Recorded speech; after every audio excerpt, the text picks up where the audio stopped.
I wanted to help unpack three fairly well-known symbols to show how we don't know them very well.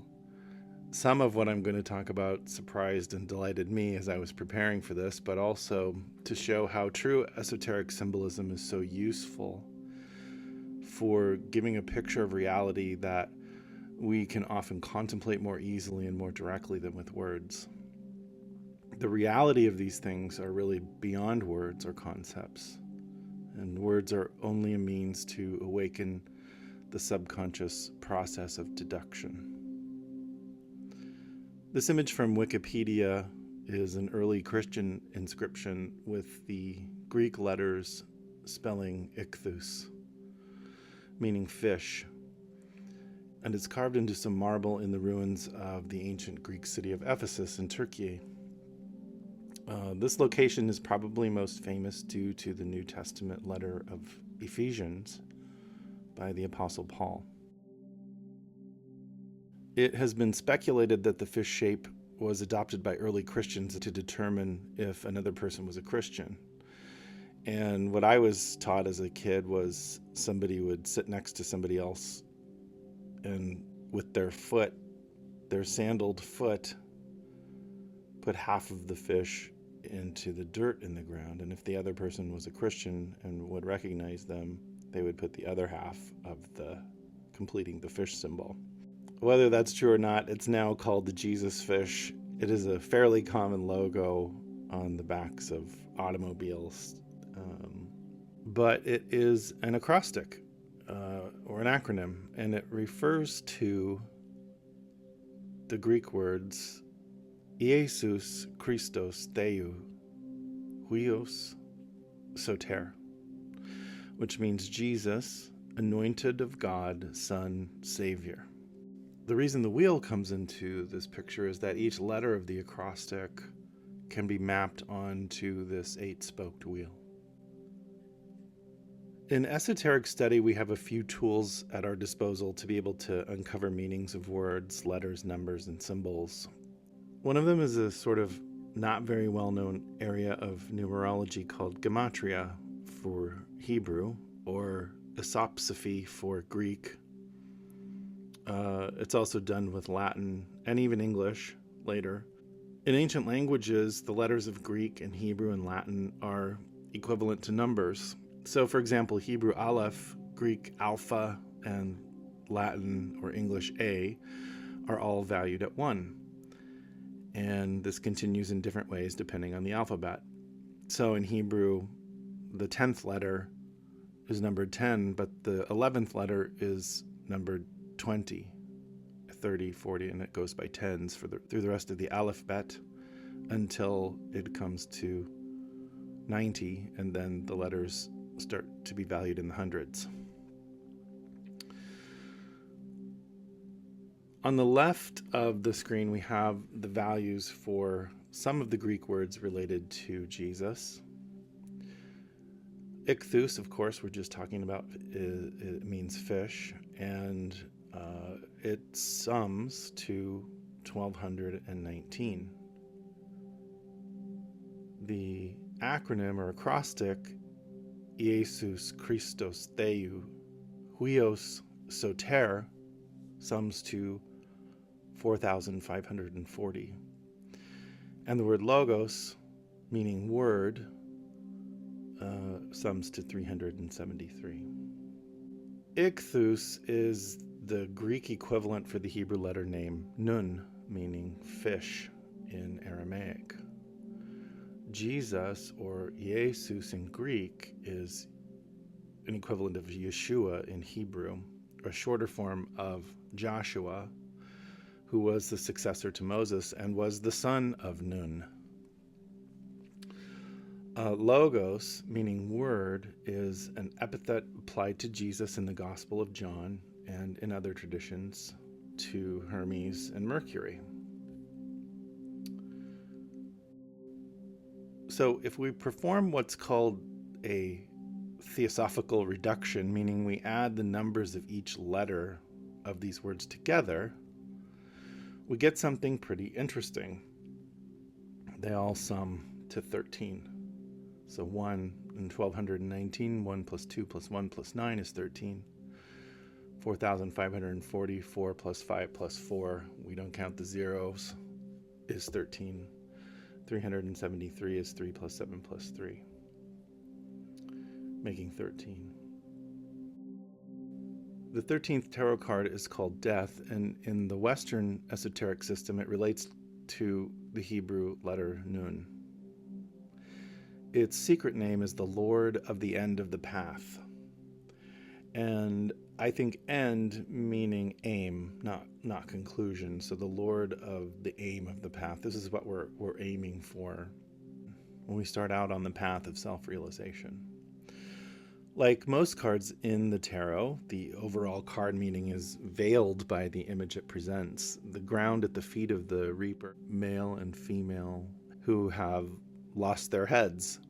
And this very much has a double meaning. To lose your head spiritually means you've stopped using your mind and started working with your heart, or the true spirit of the matter. And you can see the white rose to the right of the skeleton, which symbolizes purified desires. And also the sun in the distance is a sunrise, not a sunset. These two heads at the bottom of the key have an alchemical reference. In alchemical drawings and treatises, there's something called the rebus, meaning two thing in Latin, which symbolizes a stage of evolution where our inward nature is at odds with itself. These opposites within are at war, and therefore much on the outside appears at war in our personal worlds. One of the goals of alchemy was called the operation of the sun and moon, and this was to bring them into union, the treatises say, with the aid of Mercury. And so you can see at the top of this alchemical drawing, the male and female heads attached to the same body.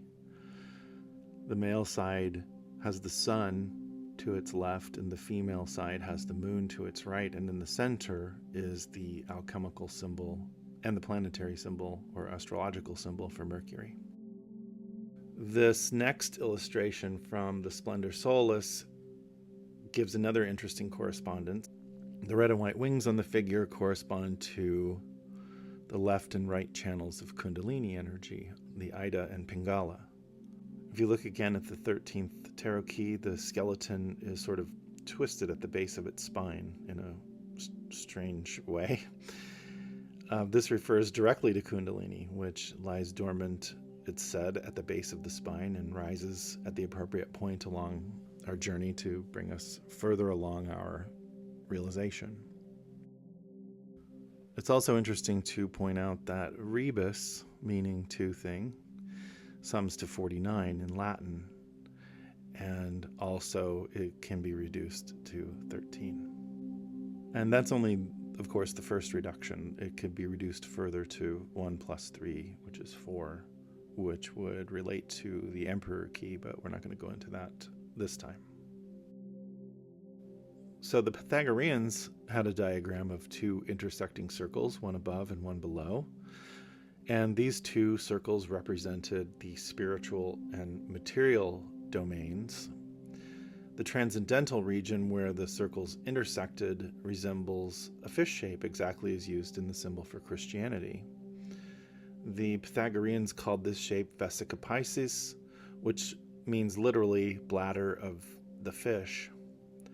It is a visual representation as a union of opposites, but why? And how does the Jesus fish fit into the scheme of things here? The ratio of the height of this fish symbol to its length, according to the Pythagoreans, was 153 to 256, which is the nearest whole number to the square root of 3, and is also the controlling ratio of an equilateral triangle. Triangle, trinity, trefoil. And in Jesus' third appearance to his disciples after his resurrection, 7 of the disciples go fishing but catch nothing. So Jesus appears to them on the shore and instructs them to cast their nets on the right side of the boat, resulting in a miraculous catch of 153 large fish. Interestingly, there is a story about Pythagoras doing the same exact thing. There are two interesting words that sum to 256 and 153. In Greek, he Magdalene, the Magdalene, sums to 153. And the word kleis, or key, sums to 256. So here we have a key, the fish, the Ichthus and the Magdalene, the feminine, highlighted in the sacred geometry of the glyphs. This, of course, refers to your own inward Jesus and Mary, and not something outward.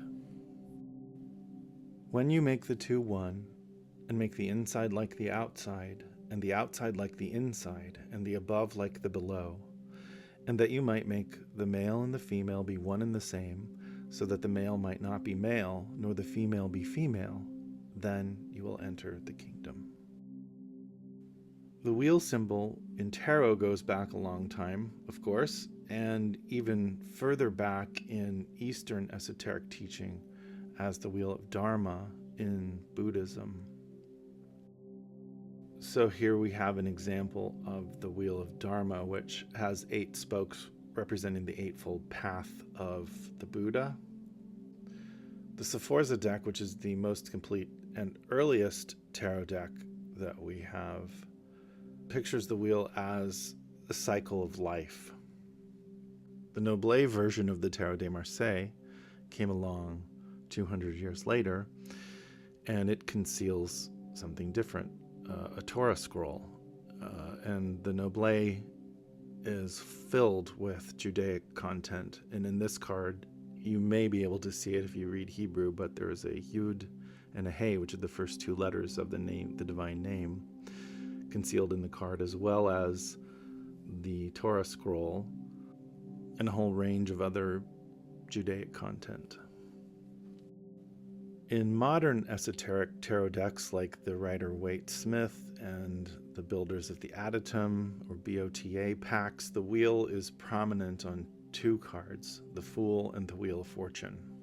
On the first card, we find the wheel all over the Fool's coat. And around each of those wheels are 7 green trefoils. The yellow color of the wheel represents air or breath. The 8 red spokes combine the number 8, which is the symbol of rhythm, with the color red, and refers to the rhythmic action of the fiery activity, which sets the life breath into whirling, a wheeling motion. The 7 trefoils are green, of course, color of organic life in the vegetable kingdom, and particularly the color of the planet Venus in color symbolism. Each trefoil represents one of the 7 spirits of God and one of the 7 great rays of the universal creative energy. They are trefoils because every one of these 7 force rays has a triple expression: integrating, equilibrating, and disintegrating. We also find it repeated on the Fool's vest 10 times, which refers to the 10 Sephirot on the Kabbalistic Tree of Life diagram. Let's look closer at the meaning of the circle, the glyph itself, because we want to remember when looking at glyphs and symbols that they have not been arrived at arbitrarily. And that includes everything from alchemical symbols to astrological symbols. They all have very specific and definite meanings. The esoteric circle represents always the number 22. This is because of the approximate pi proportion, which makes a circle 3 1/7 times its diameter. The smallest whole number, which can represent a diameter, is 7, corresponding to a circumference of 22. While the wheel has 8 spokes, with all of the associations that we mentioned above, only 4 lines make the spokes. So if we add 4 lines to the circle, we get 26. The number 26 is very important, and it's represented all over the tarot. Let's look at the letter Aleph for a moment. Aleph is the first letter of the Hebrew alphabet, and its value is 1. When we spell Aleph, the word Aleph is spelled with Aleph, Lamed, Pei. The sum of those letters is 111. The design of the letter Aleph is made up of 2 Yuds with a Vav down the center, diagonally. Yud is valued at 10, and Vav is valued at 6. So 2 Yuds plus 1 Vav also equals 26. The most important 26 that we are going to be talking about has to do with Yud He Vav He, which is the Tetragrammaton, or the divine name. And in English Bibles, you'll see this rendered as either the Lord in all capital letters, rather than the Lord in title case, which is another word meaning Adonai, which is literally Lord in Hebrew.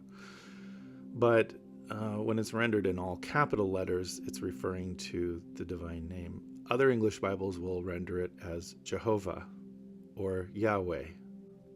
All of this is following after Judaic tradition, which says that this name is not meant to be spoken, and nobody knows how to pronounce it anyway. So Hebrew speakers will use the name, will say the name, they'll just use Hashem in place of these 4 letters. You'll notice on the undergarment of the fool in this key are the letters Yud, He, Vav, He, right at the collarbone. In the Rider-Waite-Smith deck, this is in the same spot on the figure in key 14, or Temperance. But it's also represented explicitly on the Wheel of Fortune card. So we have the wheel itself, which we've discussed, numbers to 26 in the dead center. We have around the outside the Hebrew letters Yod He Vav He, and in between those letters we see the Latin Taro. And on the spokes of the wheel, which represent the formative world, we see 4 alchemical symbols: Mercury, which is the top symbol, sulfur to the right, and salt to the left. These 3 alchemical symbols have the exact same meaning as the 3 gunas of Vedic philosophy: Sattva, Rajas, and Tamas. At the bottom of the same circle is one of the alchemical symbols for dissolution, which is identical with the astrological symbol for Aquarius. On the right, we see the symbol for sulfur. Sulfur is masculine. It's the sun, fire, passion, and activity. Salt, on the left side, is feminine, or water, the moon, preservation, and inertia. In the center, Mercury represents consciousness, bringing these 2 into harmony. Paul Foster Case named 2 Greek researchers, Bond and Lay, who showed all of the names and epithets of Jesus are multiples of 37. So Jesus is 888, which is 24 times 37. And Jesus Christos, which has 13 letters in its Greek spelling, is 2368, or 64 times 37. And in Hebrew, of course, we've already discussed the number of the letter name Aleph is 111, or 3 times 37. The glyph for Mercury in the center of the Vesica Pisces in this picture has a sacred geometry of 37. As I said earlier, a full circle sums to 22, a half circle sums to 11, and the cross with 4 points is below all of that. 22, 11, and 4 add up to 37. Heraclitus is credited with being the first to give the word logos a philosophical or theological interpretation, using it to describe the underlying principle or order of the universe. in the 6th century BCE. And later in Hellenistic Judaism, figures like Philo, who lived between 20 BC and 50 AD, used logos to refer to that intermediary divine being or demiurge bridging the gap between God and the material world. And in Greek myth, Mercury, of course, is the divine androgyne, the hermaphrodite, or communication between the above and below, the within and the without, the masculine and the feminine. If we place our Vesica Piscis around the two heads at the bottom of key 13 in the tarot, in the very center point is highlighted a trefoil, 3 leaves, which immediately speak to the Fool key, but in Latin, trifolium, which means trefoil, equals 111, same as the full spelling of Aleph, and also is 3 times 37, which is the value of Mercury. The 4th parable of the alchemical manuscript Splendor Solis, Monaldus, the alchemical philosopher, is quoted as saying, "I command all my descendants to spiritualize their bodies by dissolution, and again to materialize the spiritual things by means of a gentle decoction." Decoction is understood as thinking about it, contemplating, mulling it over in your mind. In other words, meditation. This is how all of us manifest objects and events, for better or worse, in our present lives. Adepts and yogis go a step further to manifest imagery into the physical plane faster.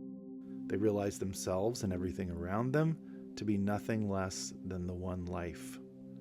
This is the Fool, the divine androgyne. They brought under control the personal sense within. They know they are not the ones who are meditating. The one life is the meditator. The one life. And in this knowledge, yogis release all sense of personal attachment in the process, devoid of any mental interference from the personal and the separative conscious mind. Imagery formulated in meditation may manifest through the inner planes rapidly into the 3rd dimension. This is a cosmic law, but whether we put this formula into Christian terms or Judaic terms or alchemical terms or astrological terms or elemental terms, none of these realities can settle in you if you do not become like them through love.